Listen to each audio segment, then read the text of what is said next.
मैंने बम बम से कहा, मैंने कहा बम बम मुझे हजारों की भीड़ नहीं चाहिए, तो 25 लोग ले आओ ऐसे जो कफन बांध के काम करना चाहते हो, मैं चलूंगा आपके साथ। जहां से नरेंद्र भाई 1000 पे कौन देखेगा, 20,000 पे, 50 पे, लाख पे, 10 लाख पे, करोड़ पे, वो खुद देखता है कि ऐसा क्या है इसके अंदर। 1 करोड़ लोगों ने देखा, मेरे कई वीडियो करोड़ से ऊपर गए हैं, और मुझे पता है कि नरेंद्र भाई मेरी बात को गंभीरता से सुन रहे हैं। तो मैं चाहता हूं ये आवाज उन्हीं तक अभी तक नहीं पहुंची है, क्योंकि मेरे इस वीडियो को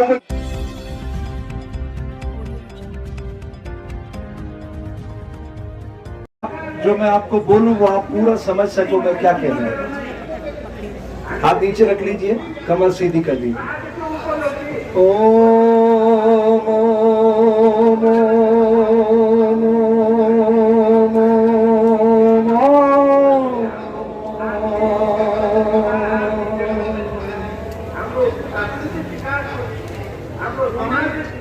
बोलिए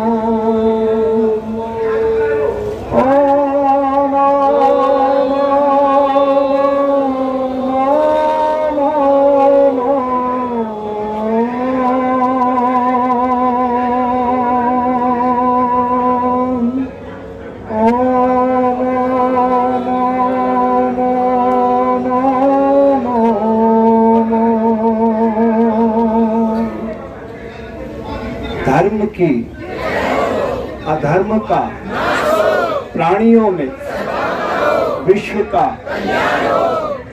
हम कहते तो हैं कल्याण की बात, लेकिन उसको अपने जीवन में नहीं उतारते। इसलिए संत महात्माओं को जेलों में नियुक्त किया जा रहा है। गहराई से समझिए, मैं बहुत लंबे समय से बंदी भाइयों के बीच कार्य कर रहा हूं। मेरा कार्यक्रम चलता है अपराध से अध्यात्म की ओर। बुरा पक्ष आपने दिखा दिया, समाज ने मान लिया, पुलिस प्रशासन ने ठप्पा लगा दिया, कोर्ट कचहरी ने मोहर लगा दी और जेल में निरुद्ध हो गए।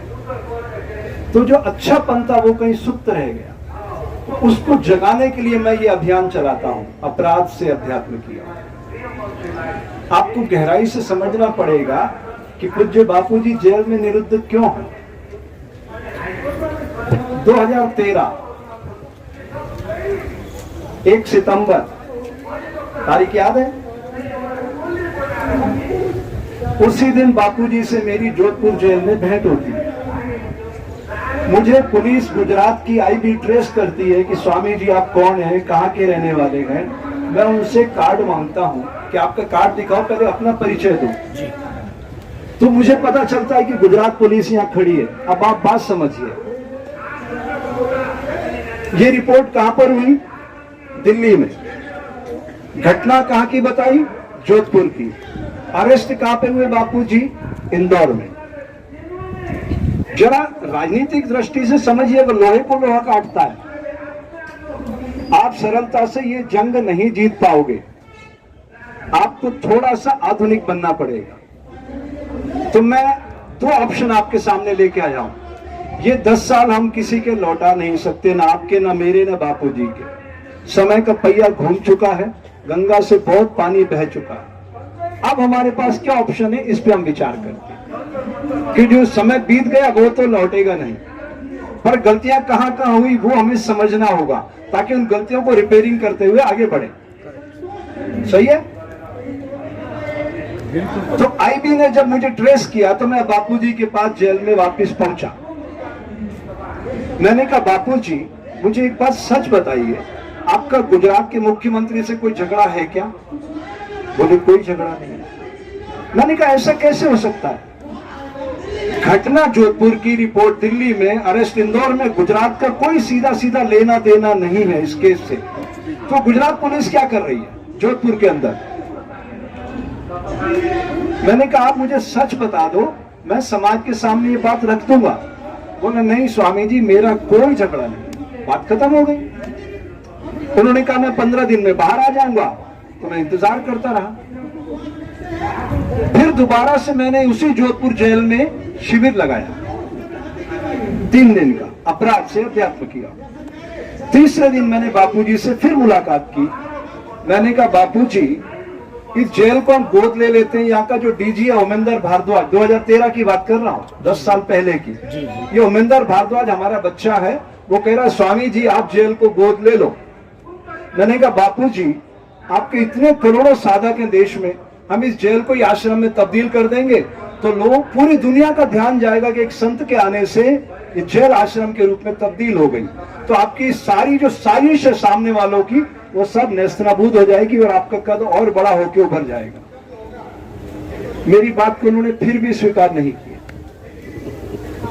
ये 2 चूक थी उनकी, उस महापुरुष की, जिसके कारण उनको मौका मिला है सारा राजनीतिक षड्यंत्र जमाने का।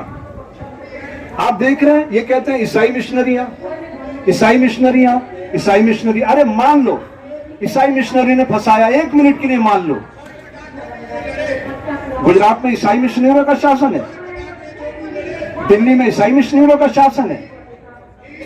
अरे शासन के सामने किसी की नहीं चलती है, कितना ही बड़ा सूरमा हो, सत्ता की जो ताकत है ना, उसके सामने कोई नहीं टिक सकता साहब। आप इस बात को पहले समझ जाइए, तो रास्ता निकलेगा।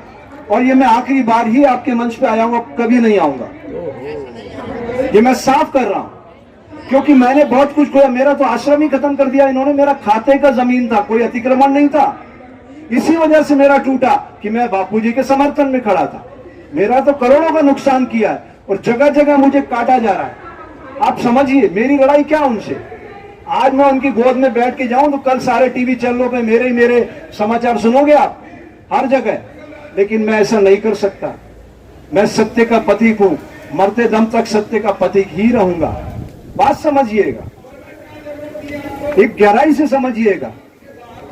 और अगर इसको नहीं समझोगे तो बापूजी अब जोधपुर जेल में ही अपना शरीर प्राणांत कर चुके होंगे। लिख लो आप। अगर आप चाहते हैं बाहर लाना तो नई सोच आपको पैदा करना पड़ेगी। और 2 सोच मैं आपके सामने में साफ साफ कहना चाहता हूँ। बापूजी को प्राण त्यागने नहीं देंगे। तो फिर आपको अपनी सोच को हाईटेक बनाना पड़ेगा, नए युग के हिसाब से चलना पड़ेगा। वो सोच क्या है, ध्यान से सुनिए। अब हम उस आश्रम को, मतलब जोधपुर जेल को गोद भी नहीं ले सकते। समय का पहिया बहुत आगे निकल चुका है, वो समय गया। अब दूसरा ऑप्शन क्या है, वो भी ध्यान से सुनिए। हमें रास्ता निकालना है, और ये जो रास्ता युग, आज के युग का रास्ता है ना, आइए भाई स्वागत। ये संघर्ष के युग का रास्ता है, और संघर्ष आज के युग का आपका वोट है। सबसे बड़ी शक्ति भारतीय संविधान की आपके वोट में छुपी हुई है। तो वोट के शस्त्र से ही आप इस सिस्टम में अपने बापूजी को बाहर ला सकते हो, और कोई तीसरा विकल्प नहीं है। अब पहली ताकत, ये वकील साहब आए हैं, ठीक है। मैंने कहा था कि आप लोग इन चारों में से पूज्य बापूजी, साईं जी, भारती बहन या लक्ष्मी मैया, किसी की साइन ले आओ। हम नए तरीके से सुप्रीम कोर्ट में आवेदन करते हैं, और ये सारी चीजें डॉक्यूमेंट के साथ प्रूफ करके दे देंगे कि कैसा गहरा षड्यंत्र चल रहा है। ये तो रिकॉर्डेड है। मैंने आरटीआई में मांगा, मैक्सिमम आश्रम उन्होंने बोगस बता दिए। सिद्ध कर दिया है कि बापूजी के जितने आश्रम हैं सब बोगस तरीके से अतिक्रमण करके बनाए गए। ये रिकॉर्ड पे मेरे पास सारी सूचनाएं हैं। और ये वकील साहब बैठे, ये जानते हैं कि आपके इस जिंदाबाद मुर्दाबाद से कुछ नहीं होने वाला। ऑप्शन 2 है। पहला ऑप्शन, क्या कोर्ट के जरिए आपको चैलेंज करके उनकी जमानत करवा सकते हो? ये सबसे सरल माध्यम है, क्योंकि इतने डॉक्यूमेंट अब तैयार हो चुके हैं कि नए तरीके से ये लगेगा आवेदन, तो जमानत की संभावना बढ़ जाएगी। दूसरा, राजनीति के शस्त्र को राजनीति से ही काटा जा सकता है। मैं किसी राजनीतिक दल का प्रचारक नहीं हूं, ये बता देता हूं। किसी जमाने में मैं आरएसएस से जुड़ा हुआ था, लेकिन वहां से भी मैं ट्वीट कर गया, अब मैं एक साधु का रूप। मेरा धर्म है सत्य का प्रतीकों को सही सूचना देना। मैं नहीं कहता आप किसी पार्टी को हराओ, किसी को जिताओ, लेकिन अगर आपने, जहां से नरेंद्र भाई चुनाव लड़ते हैं, अगर वहां पे उनको पिछले चुनाव में जब उनका सितारा आसमान की बुलंदी छू रहा था, पता है आपको कितने वोट मिले? 7 लाख। 7 लाख वोट। अगर 2 लाख वोट आप तोड़ने की क्षमता रखते हैं तो नरेंद्र भाई हार सकता है अपने संसदीय क्षेत्र में। और अगर वो हारा, मैं गारंटी करता हूं दूसरे दिन बापूजी बाहर आ जाएंगे। किसी तीसरे ने नहीं फंसाया। ईसाई मिशनरियों की औकात नहीं है कि बापूजी पे हाथ डाल देती। मैं आपको प्रमाण देता हूं। आप कहते ईसाई मिशनरी ने फंसाया। ओम बिरला कौन है इस समय? कौन है ओम बिरला? लोकसभा स्पीकर, उसकी घरवाली डॉक्टर अमिता बिरला, जानते हैं आप लोग? नाम सुने ना? वो बापूजी की शिष्य है कोटा से। मैं कोटा में 15 साल काम कर चुका हूं। मैंने ओम बिरला से कहा, मैंने कहा ओम, अब तेरी आत्मा क्या कहती है? तेरी घरवाली इनकी शिष्य, उसको बाहर निकालना है कि नहीं बापू को? बोले स्वामी जी अब बहुत मुश्किल है। ये ओम बिरला के वार्ड है, लोकसभा स्पीकर, अब बहुत मुश्किल है। समझ रहे हैं आप बात? वो किसके दम पे ऐसा बोल रहा है बहुत मुश्किल है? कोटा के लोगों से पता है क्या बोलता है वो? जो भी साधक आपके उनके पास जाते हैं, अरे हम कोशिश कर रहे हैं। मैंने कहा एक काम करो, आप लोगों से मैं कहता हूं, चैलेंज करके कहता हूं, आप अमित शाह के साथ मेरी मीटिंग करा दो 1 to 1 5 आदमियों के साथ। अमित शाह क्या बोलता सुन लेना। बोलेंगे इस विषय पे बात मत करो, हम नहीं सुनना चाहते ना, आपके वोट चाहिए हमें। अब इसके बाद भी अगर आपको कोई पर्दा है आपके दिमाग में तो मैं आपके इस पर्दे को नहीं खोल सकता। ये तालियां बजाने की बात है, यही तो प्रॉब्लम है। हम दुख की बात करते हैं, आप तालियां पीटते हो। अरे गहराई से समझो, तभी मैंने आपको ध्यान की एक विधि बताई कि इससे आपका मस्तिष्क खाली हो जाएगा और आप ध्यान से सुनोगे। राजनीति को राजनीति के शस्त्र से ही काटा जा सकता है और राजनीति की सबसे बड़ी ताकत है वोट। मैं कहता हूं बीजेपी को प्रचंड बहुमत से जिताओ। अगर आपको जिताना है आप उसके पक्षधरों जिताओ, मैं नहीं कह रहा उसको वोट मत दो, लेकिन एक सीट छोड़ दो पूरे भारत में। नरेंद्र मोदी जहां से चुनाव लड़ता है उसको हराओ। ये लोकतंत्र की ताकत आप दिखाओ उसको। और मैं आपसे कह रहा हूं 2019 में जब उसका सितारा आसमान की बुलंदी पर था 37% वोट मिले उसको, सिर्फ 37%। 63% लोगों ने वोट उसके खिलाफ किया है, फटा हुआ वोट है। इसलिए वो लोग इतनी ताकत में, अपने अभिमान में, अहंकार में बोल रहे हैं। उनके इस अहंकार का मर्दन करने का लोकतांत्रिक हथियार है आपका वोट। क्या आप वोट का सदुपयोग करने के लिए तैयार हैं?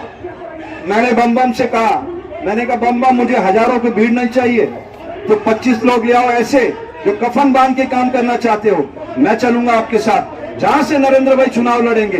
अरे डिजिटल तकनीक का युग है और मैंने इनसे कहा किसी मेन स्ट्रीम मीडिया को मत बुलाओ, यही तुम्हें बर्बाद कर रही है। क्योंकि वो पिंजरे के पालतू तोते हैं, वो आपकी बात नहीं पहुंचाएंगे, वो उस तरीके से पहुंचाएंगे कि आपका अर्थ का अनर्थ हो जाएगा। सिद्ध कर दिया उन्होंने। ये वकील साहब बैठे, इनसे पूछो रोजनामचा कितने घंटे पीछे चलता है? 48 घंटे। 12 साल पुराने केस में उनको सजा हो गई। अरे स्पर्म 48 घंटे में औरत के शरीर में मर जाते हैं। बलात्कार के केस की पुष्टि कर दी। पुष्टि कौन करता है? आप और हम करते हैं, डॉक्टर करता है। 12 साल पुराने केस में उस पर बलात्कार पर सजा लग गई गुजरात के अंदर। सोचने की बात है। 48 घंटे में बॉडी से स्पर्म खत्म हो जाता है। आप किसी डॉक्टर से पूछ के देखो। ये सारा गहरा षड्यंत्र है और ये षड्यंत्र क्यों है ये भी जान लो। आपको सच को स्वीकार करना पड़ेगा। सच ये है, एक बड़माल गांव है गुजरात, महाराज बापूजी, ये ग्राम रक्षक समिति आई है शिकायत करने, आप यहां से कब्जा हटा लो, मैं जमीन और दे दूंगा। तब बापूजी ने कहा तू साला कल का लौंडा मुझे ज्ञान देगा, आश्रम मुझे कहां रखना है कहां हटाना है, फूंक मारूंगा और उड़ जाएगा। यहां से वो पहली गलती थी, यहीं से इनकी जंग शुरू हुई। वो नरेंद्र मोदी चरणों में बैठता था बापूजी के, आप सबको याद होगा। प्रधानमंत्री अटल जी उनके चरणों में बैठते थे। सारे बीजेपी के लोग बापूजी के चरणों में बैठते थे। वो कौन आदमी था जो सबको रोक रहा था? इस हाँ जो रक्षा मंत्री अभी क्या नाम है इसका, राजनारायण ना, राजनाथ सिंह ने ओम बिरला को फोन लगाया। 4 बसें भर के उसकी पत्नी जोधपुर ले जा रही थी, वो गाड़ी उसी समय रोकी गई 2013 में। ये सारी घटनाएं मेरी आंखों के सामने की है, इसलिए मेरी पीड़ा है। और मैं जो मेरे अंदर है वही सब बोलता हूं, बाहर कुछ नहीं रखता। मेरी आप सबसे प्रार्थना है ये जंग सावधानी से लड़ो। अगर जीतना चाहते हो तो ये गुजरात में फिर फंसा देंगे। अभी जोधपुर से निकल भी जाएंगे तो गुजरात चले जाएंगे। कौन छोड़ेगा इनको? बलात्कार में सजा लगी हुई है लाइफ टाइम। अब दो दो सजा लग गई ना एक साथ। सोचिए आप इसका रास्ता क्या है। तो लोहे को लोहे से काटो। कितने लोग हैं जो इस जंग को लड़ना चाहते हैं? सारे लोग लड़ोगे। मेरी आवाज को हर जगह रोका गया। जितनी भी धर्म संसद हुई सब में पहुंचा मैं। मेरी आवाज को रोका गया। सबने कहा आपको स्वामी जी ये सब नहीं बोलना है। मैं कब तक रोकूं मेरी आवाज को? हम मर के साधु बने हैं। हम किसी से डरते नहीं है। जो हमारे हृदय में है वही हमारे होठों पर है। जो हमारे होठों पर है वही हमारे दिमाग में। हमारा मन कर्म वचन एक है।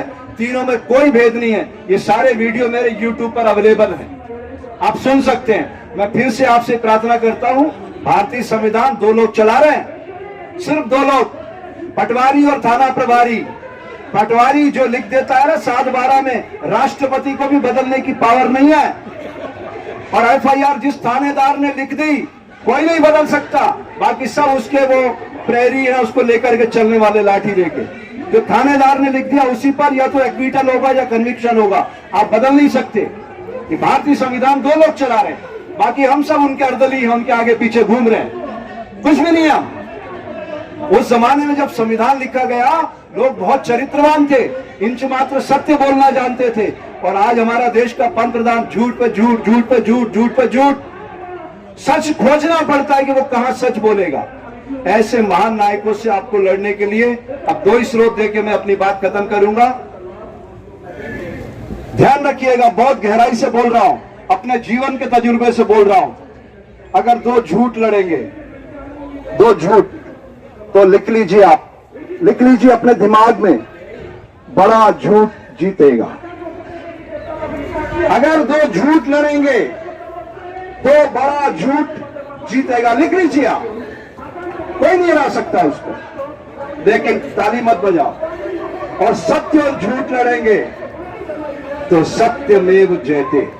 आप सत्य के प्रतीक हैं या झूठ के?